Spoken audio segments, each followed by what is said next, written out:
जहाँ पानी दौड़ता है वहाँ चलना सिखा दें। जब पानी चलने लगे उसे रेंगना सिखा दें।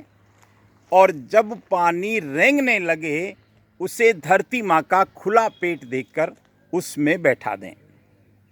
जब ज़रूरत पड़े तब उससे हमारी जीवन बचा लें और धरती माँ का खुला पेट देखकर उसमें बैठा दें, ताकि उस पर सूरज की नज़र ना लगे और जब ज़रूरत है जीवन बचा लें। ये राजेंद्र सिंह जी के मुख से हमने ये डायलॉग सुना था। जल संरक्षण का सिद्धांत भी यही कहता है, क्योंकि हम देखते हैं ये आज हम बारी घाटा की पहाड़ियों पर घूम रहे हैं। ये संपूर्ण पहाड़ियाँ जब भी कोई सिरोही की तरफ आता है तो सच मानिए इस हरी चादर को देखकर गदगद हो जाता है।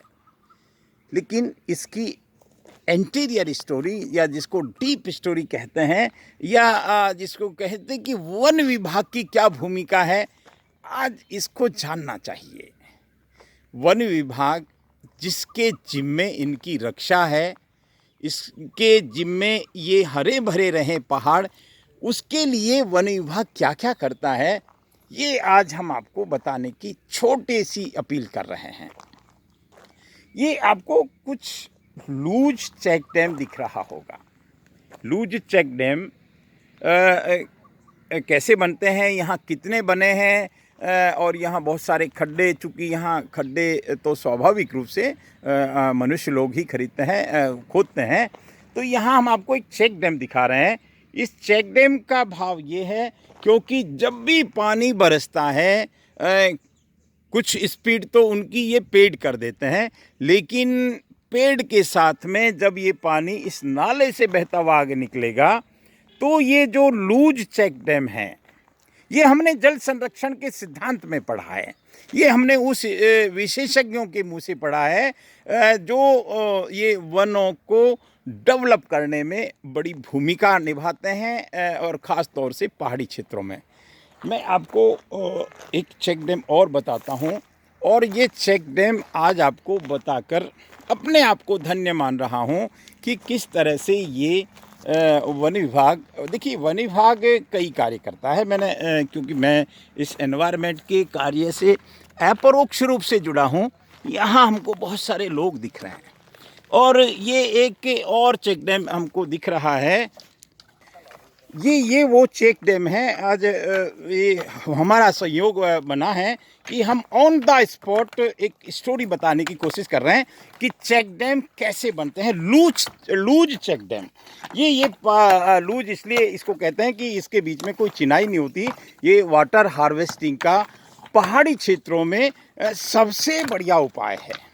ये वन विभाग सिरोही की टीम है, ये लेबर है। हालांकि जब मैंने इन लेबरों से बात की तो ये विशेषज्ञ लेबर कहलाती है, उदयपुर से मंगवाते हैं, क्योंकि पहाड़ी क्षेत्रों में क्योंकि यहाँ हम कोई मशीनरी का उपयोग ना तो सोच सकते ना कर सकते, ऐसा यहाँ हम देखने से लगा सकते हैं, क्योंकि बहुत सारे घना जंगल है। यहाँ हम अगर आदमी भी इस जंगल से निकलेगा तो यूँ समझिए कि बड़ा बच के निकलना पड़ेगा। ना यहाँ कोई ट्रॉली पहुँच सकती, ना कोई जेसीबी पहुँच सकती। और ये सर ईश्वर सिंह जी, चलिए, ये वनकर्मी हैं, यहाँ के स्टाफ हैं, और आप बताएं ये क्या क्या बना रहे हैं आप? ये लूज चेक डैम है पानी को रोकने के लिए। ये कितने बनाए हैं सर आपने इस साल बारी घाटा के क्षेत्र में? इसमें हमने 527 घन मीटर चेक डैम बनाए। हाँ, ठीक बात है, ये आपकी टेक्नोलॉजी है। और ये दिख रहा है सामान, मतलब पत्थर भी यहीं से आसपास से इकट्ठे करते हैं और यहीं इनको बनाते हैं। लेकिन मुझे लगता है ये टीम आपकी एक्सपर्ट है। ये टीम कहाँ से, बाहर की टीम है सर? ये उदयपुर की टीम है।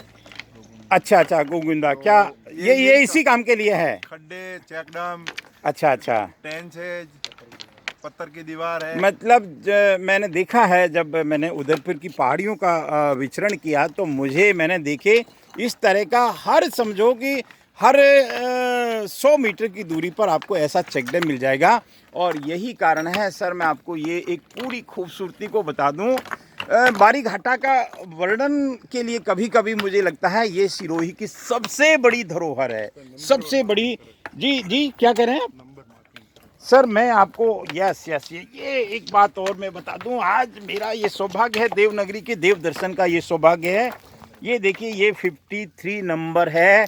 अर्थात हम एक बात और यहाँ देख सकते हैं कि ये खुली किताब होनी चाहिए। 62 बन रखे, 60 इस तरह के 62 मतलब ये बड़े साइज के 62 बने हैं और सब मिला के टोटल 62 है। अच्छा वो घन मीटर आप बता रहे हैं। चलिए हमारे साथ अशोक जी भी हैं, ये टीम है। भाई मैं आपसे एक बार बात करूं, आपका क्या नाम है भाई? हैं? ईशु भाई, पहले तो मैं आपको धन्यवाद करता हूं, मैं नमस्कार करता हूं, चरण वंदन भी करता हूं, क्योंकि हम शहरों में या घरों में बैठकर खुली हवा का जो आनंद लेते हैं ना, उसके मूल में आप लोग हैं जो अपना पसीना निकालते हैं। आप सच में प्रकृति के वो पुत्र हैं, क्योंकि इन पहाड़ियों में आज मैं बारी घाटा की बहुत इंटीरियर पहाड़ियों में आया। मुझे कई घंटे लगे यहाँ पहुँचने में, और यहाँ मुझे पहुँचने की इसलिए इच्छा हुई क्योंकि वन विभाग की, मेरी नज़र में वन विभाग इन जंगलात का काम जिस तरह से करता है, इनकी सुरक्षा करता है। एक क्योंकि कोई न कोई तो मालिक होना चाहिए। एक ये पौधे तैयार करके देता है, ये भी कोई छोटा कार्य नहीं होता। ये अलग बात है कि वो पौधे अलग अलग स्थानों पर लगने के बाद कितने सक्सेस होते हैं, ये अलग थिंग है। और एक तीसरा इस तरह का जो, क्योंकि पहाड़ी क्षेत्रों में, क्योंकि बरसात हमारे यहाँ 12 महीने नहीं आती, बरसात आती है कुछ महीने आती है। ये या यूँ कहें कि अगर कुल मिला के कहें तो हमारे पास 20 से 30 बार बारिश आती है। उस 20 से 30 बार की बारिश में ये चेक डैम पानी को ज़मीन में उतारते हैं, और वही पानी ज़मीन में इन पेड़ों की जड़ों में रुककर 12 महीने तक आनंद देता है। तो सर मैं अशोक जी आपको भी, आप क्या कहेंगे अशोक जी? आनंद आता है? आप कर्मचारी हैं ये तो अलग बात है, लेकिन कर्मचारी जब आनंद लेता है किसी भी सेवा का, क्या कहेंगे आप? सर मैं धन्यवाद देना चाहूँगा वन विभाग को जी। इसमें मैं सर्विस कर रहा हूँ, अरे वाह। तो इसमें मेरे को काफ़ी आनंद मिलता है। हाँ, सेवा और अपने दाल रोटी का जुगाड़ जो भी है, भाई पगार मिलती है, तो ये सुंदर कार्य। और कहाँ है सर चेक डैम? मैं आपको और एक दो चेक दिखाऊंगा। ये देखिए आप, ये सुंदर से खड्डे पूरे जंगल में इस तरह से खोदे हैं, और इनमें गूगल आदि के जो पौधे लगेंगे। तो क्योंकि देखिए हमको सतत प्रयास करने पड़ेंगे, इन जंगलों को बचाने के कई स्तर पे प्रयास करने पड़ेंगे। हम यहाँ बहुत सारे खड्डे भी देख रहे हैं, ये सारा वन विभाग का ही क्षेत्र है। और जैसा यहाँ ईश्वर सिंह जी, अशोक जी यहाँ जो वनपाल या जो भी यहाँ इस क्षेत्र के जिनके जिम्मेदारी है, ड्यूटी करते हैं, वो यहाँ जैसे ही पहली बारिश होगी यहाँ वृक्षारोपण का कार्य होगा। हम आपको कई चीज़ यहाँ एक साथ बताने की कोशिश कर रहे हैं कि वृक्षारोपण, क्योंकि हम सामान्य रूप से सड़क के किनारे या किसी सार्वजनिक स्थान पे लगाते हैं तो उसके दो मायने हैं कि भाई वहाँ सुरक्षा आसान होती है, लेकिन एक और हम आपको लूज चेक डैम बता रहे हैं, और इसके साथ मैं मेरी बात को भी विराम दूंगा। देखिए ये एक नाला आ रहा है, बरसाती नाला, और इस तरह के नाले, छोटे बड़े नाले बहुत सारे होते हैं, और इनमें इस तरह के चेक डैम होने चाहिए। और होने चाहिए की बात यह है कि ये एक तरीका है इनको बचाने का, यहाँ वाटर हार्वेस्टिंग का, या इस जंगल को हरा भरा करना है तो इस तरह के चेक डैम आवश्यक हैं। हम एक शब्द सुनते हैं इको टूरिज्म, जहाँ पर हरा भरा ऐसा क्षेत्र है। क्या आप क्या कहेंगे सर इको टूरिज्म की? मैंने आपके मुंह से ये सब सुना है, तो क्या इको टूरिज्म के बारे में आप क्या कहना चाह रहे थे? ये राजेश लाबेला वन क्षेत्र है, इसमें इको टूरिज्म लाइक पॉइंट है ये।